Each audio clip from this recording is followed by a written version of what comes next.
আজ শ্রাবণ মাসের শেষ সোমবার, তাই ভাবলাম আজ মন্দিরে গিয়ে একটু মহাদেবের দর্শন করে আসি।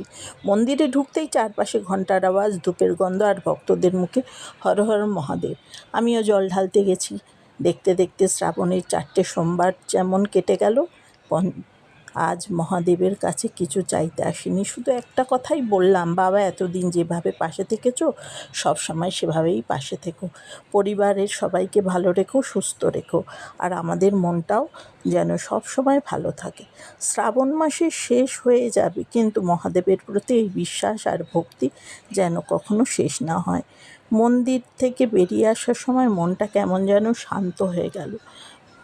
খুব ভারাক্রান্তও লাগছিল। আবার তো সামনে যে পরের বছরের শ্রাবণ মাস, সেই সময় আবার বাবার পুজো, কিন্তু তার মধ্যেও শিবরাত্রি থেকে অন্যান্য বারের যে বাবার পুজোগুলো আছে সেগুলোও আমি করি।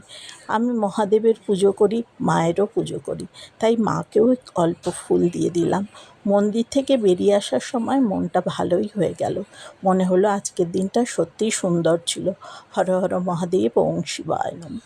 আপনারা ভালো থাকবেন, সুস্থ থাকবেন। আসি এবার।